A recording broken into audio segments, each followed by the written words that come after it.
서부산과 김해, 양산 일대를 일컫는 낙동강 벨트. 전통적으로 여당 강세 지역인 부산을 중심으로 여야가 이른바 이 낙동강 벨트를 놓고 격전을 펼쳐왔는데요. 낙동강 벨트를 중심으로 지난 19대 총선 결과를 짚어보고 이번 총선 주요 예비 후보들을 살펴보겠습니다.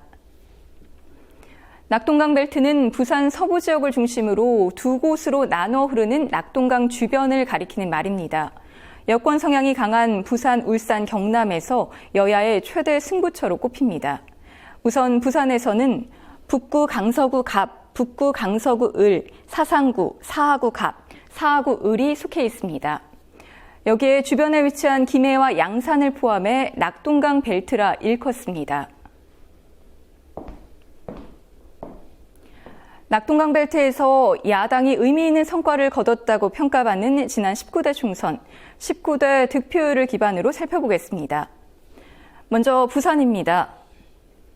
5개 지역구 중에서 2곳에서 더불어민주당의 전신인 민주통합당이 의석을 차지했습니다. 조경태 의원의 지역구인 사하구 을입니다.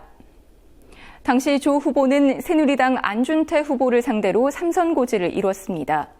또 다른 지역은 사상구입니다. 더불어민주당의 문재인 전 대표가 새누리당 손수조 후보를 상대로 낙동강 벨트에서 한 석을 차지했습니다. 다른 3곳은 모두 새누리당 지역구입니다. 북구 강서구 갑에서는 박민식 의원, 북구 강서구 을에서는 김도읍 의원, 사하구 갑에서는 문대성 의원이 의석을 차지했습니다. 하지만 득표율을 보면 북구 강서구 갑에서는 전재수 후보와 4.79%포인트, 사하구 갑에서는 최인호 후보와 3.53%포인트 차이에 불과했습니다. 다음은 김해 보겠습니다.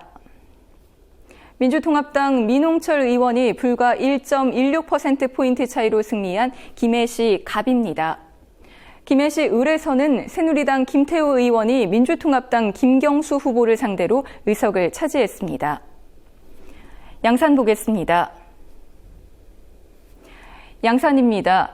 양산시는 새누리당 윤영석 의원이 민주통합당 송인배 후보의 4.61%포인트로 앞서 새누리당 지역구가 됐습니다. 그럼 20대 총선에서는 낙동강 벨트가 어떻게 치러지게 될까요? 공천이 확정되지 않은 지역이 많아 이번 총선의 주요 예비 후보자들을 중심으로 살펴보겠습니다. 먼저 부산입니다.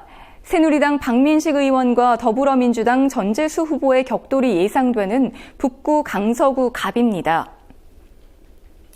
18, 19대 이어 3번째 대결입니다. 18대 총선에서는 18.8%포인트 차이였으나 19대 총선에서는 4.8%포인트 차로 그 격차가 줄었습니다. 사하구 갑에서는 지난 총선에서 문대성 의원에게 3.5%포인트 차로 낙선한 더불어민주당의 최인호 전 청와대 비서관이 재도전합니다. 반면 새누리당 측은 현역인 문 의원이 인천 남동구 갑에 출사표를 던지면서 여러 후보들이 공천 결과를 기다리고 있습니다. 현역인 조경태 의원이 더불어민주당을 탈당해 새누리당 후보로 나선 사하구 을입니다. 이번에는 당적을 바꿔 4선에 도전합니다. 사상구에서는 현역인 문재인 전 대표가 부산 불출마를 선언하면서 더불어민주당 비례대표 배재정 의원이 후보로 나섰습니다. 다음 김해 보겠습니다. 경남에서 유일한 야당 지역구인 김해시 갑입니다. 현역인 더불어민주당 민홍철 의원과 새누리당 홍태용 후보가 맞붙습니다.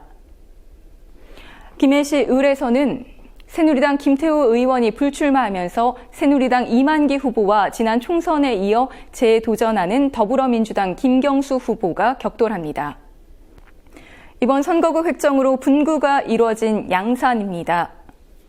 19대 총선 투표수를 기반으로 보면 양산 갑은 여당, 양산 을은 야당 지지세가 높은 지역이라는 평가가 나옵니다. 새누리당은 양산시 갑을 모두 당내 공천 과정이 진행 중입니다. 한편 더불어민주당은 양산시 을 후보로 서영수 전 한겨레신문 대표를 전략 공천했습니다. 19대 총선에서 낙동강 벨트 8곳 중에서 3곳의 의석을 차지했던 야권. 한석이 늘어난 20대 총선에서는 어떤 결과가 나올까요? 투표의 힘, 장부경입니다.